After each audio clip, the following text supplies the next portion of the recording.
Rauf müəllim, siz Dünya Azərbaycanlılarının proqramı olan Vətən Uzaqda Deyil proqramında xoş gördük. Xoş gördük. Avropaya gəlişiniz necə başladı? Məqsədiniz nə idi? Niyə əvvəlcə Fransaya, sonra Almaniyaya gəldiniz və burada işləriniz necə gedir?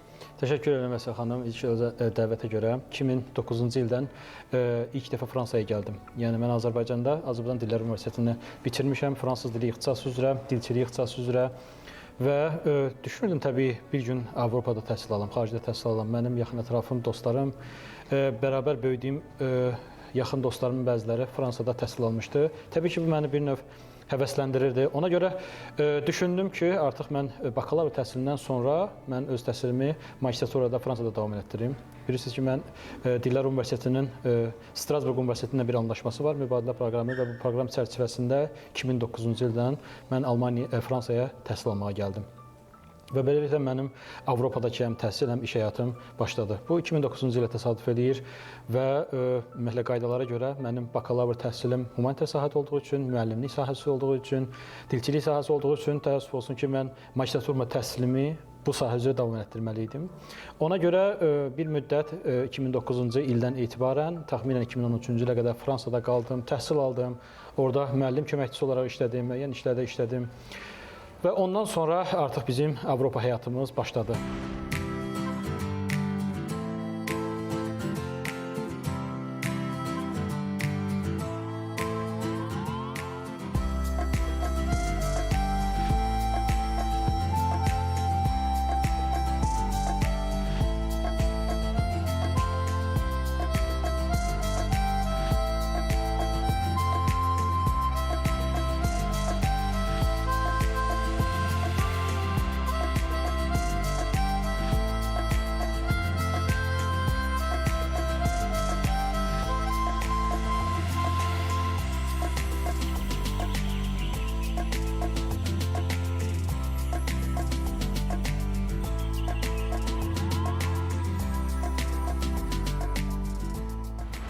Təbii ki, bu bir arzudur, Avropada təhsil almaq. Bu, təbii ki, hər bir insanın böyük bir hissə istəyir artıq Avropada təhsilini davam etdirsin və mən də çox sevinirəm ki, Avropanın iki önəmli ölkəsində, Almaniyada və Fransada təhsil ala bildim. Təbii ki, bu bir qədər uzun bir tarixdir. Almaniyaya necə gəldiniz? 2013-cü ildə artıq mən bir qədər düşünməli oldum. Çünki mən artıq təhsilimi, magistratura təhsilimin bir hissəsini bitirmişdim. Çünki Fransada təhsil sistemi bir qədər fərqlidir. Magistratura bir, ikinci pillələr, müstəqil bir pillələr sayılır. Artıq işləməyə başlamışdım, amma oxuduğum sahə, təhsil aldığım sahədə bir o qədər də perspektiv görmədim, açığını söyləsəm. Çünki o tarix bir qədər həssas bir tarixdir. Bunu bir qədər mən tarixə bağlayıram, türk soyqırım məsələsinə bağlayıram. O vaxtlar bir qədər aktuallaşmışdı bu məsələ. Fransaya münasibət o qədər də yaxşı deyildi. Mən bunu açıq etibar eləməliyəm. Bunun da bir müəyyən qədər təsiri oldu. Digər bir təsiri isə dediyim kimi, bu sahənin perspektivini o qədər də görmədim. Düzdür, müəllimlik sahəsi çətin bir peşədir, önəmli bir peşədir. Amma mənim daha çox fikrimdə daha çox humanitar dəqiq sahələr, təbiət elmləri. Bu sahə mənim üçün çox önəmli idi, maraqlı idi. Bəli. Xüsusilə də neçə yaşınızda dəyişdiniz ixtisasınızı? Mən 2013-cü ildə təxminən 24 yaşımda artıq, 25 yaşımda mən artıq təhsilimi dəyişdim. Yəni mən tam fərqli bir sahəyə, yəni IT sahəsinə, mühəndislik sahəsinə artıq başvurdum və çox sevinirəm ki, bu mənim əvvəlki nəticələrimə uyğun olaraq Fransada təhsil aldığım, yəni Fransa Avropa Birliyi ölkəsi olduğuna görə və orada aldığım diplom, sertifikatlar əsasında məni Almaniyanın Duisburg Essen Universiteti Mühəndislik Fakültəsinə qəbul etdi. Yəni bu mənim üçün çox sevindirici idi, çünki mən artıq düşünürdüm ki, tamamilə mən öz sahəmi dəyişim. Yəni, müasir dünyanın ən çox prioritet mövzularından olan informatika, maşın qayırma, istehsal, bu sahəyə daha çox marağım var idi. Nəyə görə mən həm də bunu soruşdum? Buyurun. Bu, yeni dünya düzənində gənclərə daha çox lazım olan bir şeydir. İstənilən vaxt ixtisasını dəyişə bilmək, istənilən vaxt sahəsini dəyişə bilmək. Yəni, bu insanlardan nə tələb eləyir? Cəsarətmi, çalışqanlıqmı, daha çox nə tələb eləyir? Təbii ki, bu zaman və enerji tələb edir. Amma mən qısa bir məsələni çatdırmaq istərdim. Mən orta məktəbdə oxuyanda mənim çox sevimli bir müəllimim var idi və bizə belə bir məsləhət vermişdi. Ümumiyyətlə həyatda insan zaman itirməməli, iki önəmli məsələ var. Birinci ailə seçimində, digəri isə ixtisas seçimində. Çünki bu böyük bir zaman və böyük bir enerji alan bir məsələdir. Məsələn, mən özüm 25-26 yaşıma qədər artıq fransız dili üzrə dilçilik mütəxəssisi olaraq həm oxudum, həm işlədim. Artıq 26-27 yaşından etibarən mühəndis olaraq oxumağa başladım. Yəni tam fərqli bir sahədir, tam fərqli bir dünyadır.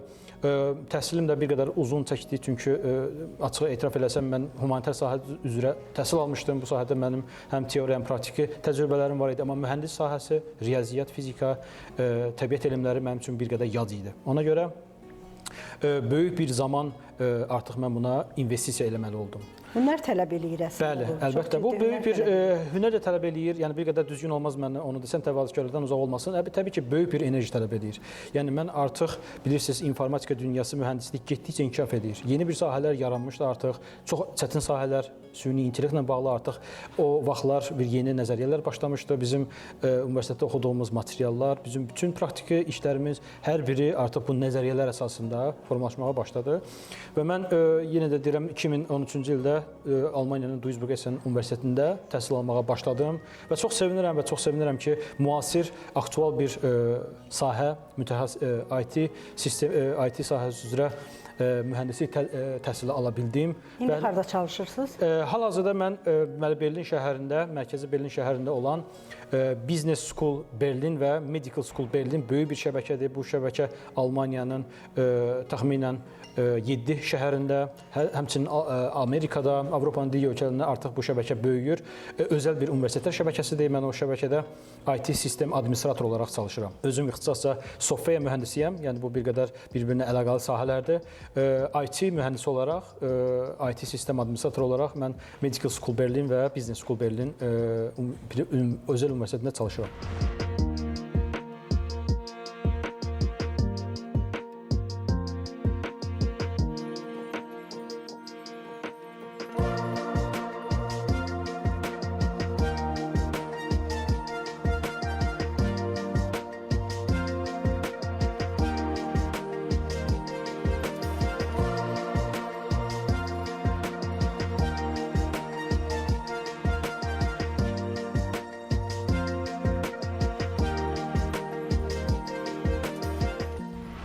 Əgər Azərbaycanda olsaydınız və ya Fransada olsaydınız, harda olardınız? Yeriniz hara olardı? Bu bir qədər çətin sualdır. Yəni bunun təbii ki, konkret cavab vermək bir qədər çətin olar. Düşünürəm ki, mən ixtisasımı dəyişməzdim əgər Azərbaycanda olsaydım.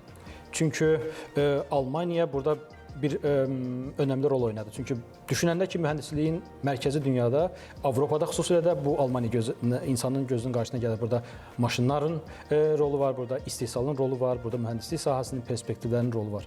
Ona görə mən düşündüm, əgər Avropada qalacamsa, Avropanın tələblərinə gələcəyə uyğun bir sahə seçməliyəm. Bu da təbii ki, dediyim kimi mühəndislik sahəsidir. Perspektivlər daha böyükdür. Və mühəndisliyin də Avropada mərkəzi, işlərin daha çox olduğu, insanı daha çox təbii ki, maliyyə və iş, karyera düşündürür. O da təbii ki, Almaniyadır. Əgər Fransada olsaydım, yəqin ki, mən öz humanitar sahəmi davam etdirərdim. Çünki bu mənim üçün çətin olardı yenidən başqa bir sahəyə Fransada başlamaq. Almaniya, dediyim kimi, artıq mənə bir qədər stimul verdi ki, burada bu sahənin gələcəyi var. Ona görə mən bu riskə getdim və bu çətinliyi göz önünə aldım. Azərbaycanda yenə gələcək olan tələblərə baxardım. Yəni müəllimlik sahəsi kifayət qədər peşəkar bir sahədir. Hal-hazırda bizim məşhur universitetlərimiz var, dünya səviyyədə, dünya reytinqində olan universitetlərimiz var.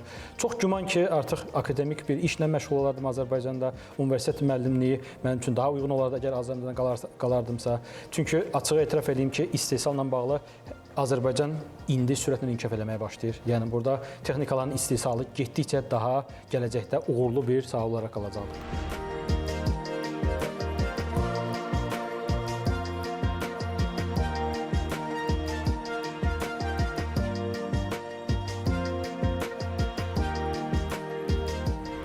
Bir məsələni soruşmaq istəyirdim. Bəzi soydaşlarımızdan da biz bunu eşidirik ki, sənin əgər Avropada adın, soyadın başqa millətə məxsusdursa, müsəlmana məxsusdursa, hər hansı diskriminasiya ilə mütləq üzləşə bilərsən.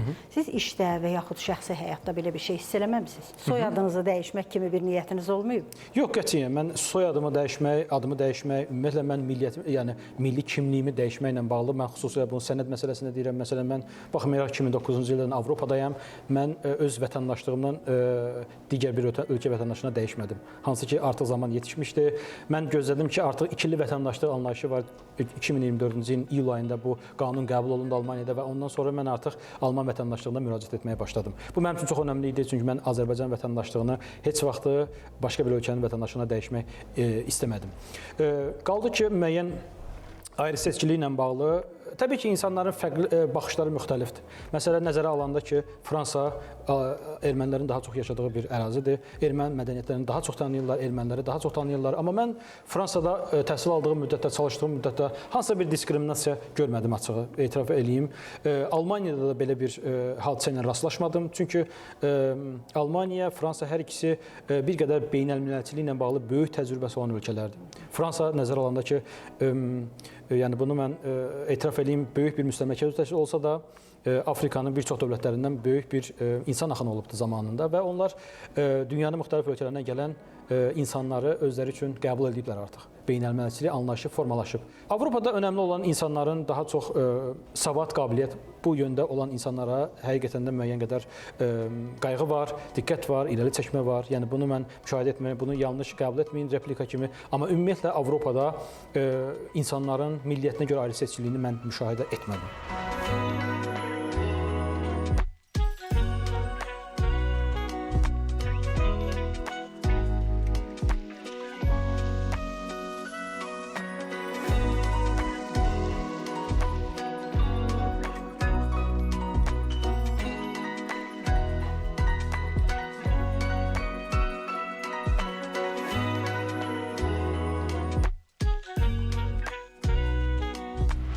İlk gəldiyiniz günü necə xatırlayırsınız Avropaya? Gözəl xatırlayıram. Elə bax bu tarixlərdə idi. Noyabr ayının 1-də mən Almaniyaya gəldim. Çox böyük ümidlə gəldim. Elə bilirsiniz, Reyn çayı Düsseldorf şəhərindən başlayır və mən yadımda da belə bir hava şəraitində gəldim. Düsseldorfa çatdım və mənim universitetim o şəhərə yaxındır, Duisburg şəhərində yerləşirdi. Ancaq bir gün mən Düsseldorfda qalmalı oldum, çünki o şəhəri mən yaxşı tanıyırdım və sizə səmimi etiraf edeyim ki, gözəl bir tarixi gün idi mənim üçün və mən Reynlə biraz danışdım. Mən gəldim Reynin sahilinə, çünki 2010-cu ildən mən bu əraziyə gələndə çox sevdim. Yəni mən mən Strasburqda təhsil alarkən bir yaxın dostumuz dəvət eləmişdi və mən bu şimal-qərb əyalətinə, federal torpağına gəlmişdim və Köln, Düsseldorf şəhərlərini gəzdim. Və orada bizim maraqlı olan bir gözəl panoramik yeri var Düsseldorfda, Reyn çayının ətrafında və çox arzulayırdım ki, təbii ki, bir gün qayıdam bu şəhərə, bir gün bir də onunla danışam və mən Reynlə... Nə danışırdınız? Mən çox böyük arzularla gəldim, çox böyük ümidlərlə gəldim və səmimi etiraf edəcəm, mən Reyn çayına dedim ki, böyük ümidlə gəlmişəm, təhsil alacağam, gələcəkdə gözəl bir mühəndis olacağam. Yəni bunu mən Reyn çayına etiraf elədim və arzuladım ki, bir gün uğurla bitirim mən təhsilimi, gözəl bir mühəndis olum və yenə də qayıdacağam mən Reyn çayına və verdiyim o sözü bir daha ondan, yəni bu belə deyim, sözümə əməl etdiyim kimi Reyn çayına bir daha danışmaq imkanım olacaq. Təbii ki, mən universiteti bitirdim. Bu çox çətin bir şəraitdə baş verdi. Bilirsiniz, dünyada korona dönəmində mən təhsil aldım. Çox çətin bir proses idi. İmtahanlar dönəmi, mənim sahəmin çətinliyi, bilirsiniz, proqramlar bir neçə dəfə yeniləndi. İnformatika daim yenilənən bir sahədir. Və bir qədər uzandı təhsilim, buna baxmayaraq əzmdən sona qədər getdim mən artıq. Və yenidən dediyim kimi Reyn çayına qayıtdım və mən yenə də o tarixi xatırlayıram və hər dəfə Reyn çayına yaxınlaşanda sanki ondan söhbət edirəm kimi ona yaxınlaşıram.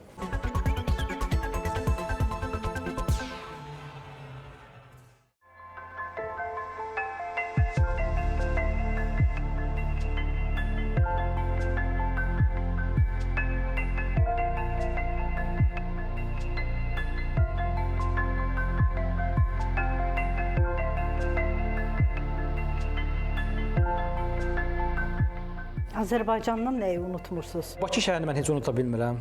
yəni doğulduğum Qəbələdir, mənim üçün çox doğmadır. Mən Azərbaycanı həqiqətən də olduqca çox sevirəm. Bakı şəhərini. Çünki mənim arzularımın olduğu bir şəhərdir. Mən Qəbələ rayonunda böyümüşəm, orada doğulmuşam. Mən yəni bundan fəxr edirəm. Gözəl təbiətin qoynunda. Həm də gözəl təbiətin, bəli, qoynundadır o şəhər. Gözəl imkanları var. Mən yeri gəlmişkən sizin vasitəsilə ölkə rəhbəri cənab İlham Əliyevə xüsusi minnətdarlığımı bildirmək istəyirəm ki, bu gözəl imkanları olan Qəbələ şəhərində çox böyük imkanlar yaratdılar. İctimai yaşayış obyektləri, restoranlar, otellər, konferans mərkəzləri yaradıldı. Mən buna görə təbii ki, hər dəfə görəndə bunu çox sevinirəm və dünya əhəmiyyətli böyük konferanslar Qəbələdə baş tutdu və mən Bakını sevməyimin təbii ki, bunun nostalji tərəfi var, digər bir tərəfləri də. Mən Bakı ilə uzun müddət, yəni bəzi səbəblərdən gələ bilmirdim Bakıya. Məktəbdə oxuyarkən və universitet təhsilin vaxtı 4 ildə Bakıda qaldım və çox gözəl arzular qururdum. Yəni açığını desəm, elə bir ailədən gəlirdim ki, bir gün ümid edirdim ki, Bakıda gözəl bir evim olacaq, işim olacaq və Bakı ilə bağlı çox böyük arzularım var idi. Təbii ki, mən biraz qədər nostalji bir insanam və yenə də Bakıya qaydanda o arzularımın olduğu o coğrafi məkanlara bir də göz gəzdirirəm, gəzirəm və təbii ki, o arzularla, o istəklə hər zaman baş-başa qalıram. Ona görə mənim üçün gözəl bir məkandır Bakı şəhəri. Bakını çox sevirəm. Düzdür, insanlar müəyyən səbəblərdən, yəni bununla bağlı hansı neqativ fikirləri söyləsə də, mənim üçün Azərbaycan çox önəmlidir. Bakı şəhəri, doğulduğum şəhər, dostlarım, ətrafım çox önəmlidir. Ona görə mən açıqın sizə etiraf edeyim ki, bir il ərzində mən 6 dəfə Bakıya gedirəm. Bir dəfəlik getmək fikriniz var? Bu bir qədər çətin sualdır. Təbii ki, istəyərəm. Yəni mən Azərbaycana bir qədər bağlıyam, bunu hiss edirəm. Yəni bu ola bilsin ki, iqlimlə bağlıdır, mühitlə bağlıdır. Düzdür, perspektivlərimiz böyükdür burada, iş imkanları böyükdür. Xoşbəxt bir ölkədə yaşayırıq, amma mən başqa bir tip insanam. Yəni mən bir qədər sosiallığı sevən bir insanam. Ətrafım böyükdür mənim Bakıda, dostlarım böyükdür.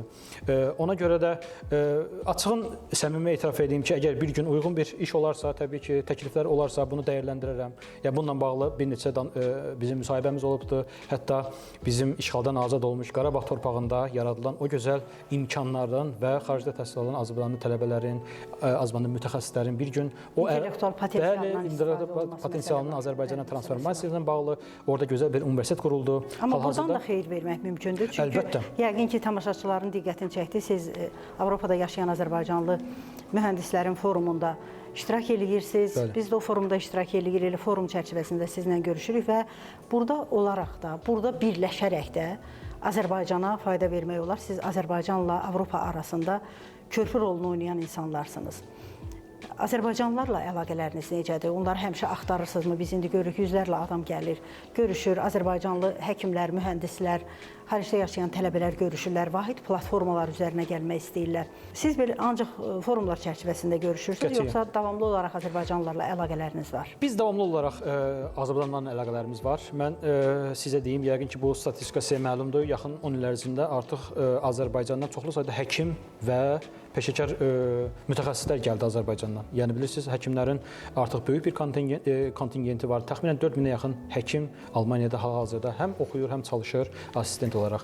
Eyni zamanda burada bizim mühəndislərimiz var və bilirsiniz, elə bir mühitdir ki, hal-hazırda biz mühəndislərlə daim mübadilə prosesində iştirak edirik. Məsələn, bir-birimizlə hansı layihələrlə bağlı, təkliflərlə bağlı, görüləcək işlərimizlə bağlı biz-birimizlə müzakirələrimiz var. Bu müəyyən platformalar üzərindən, ola bilsin ki, müəyyən sosial şəbəkələr üzərindən qurulur.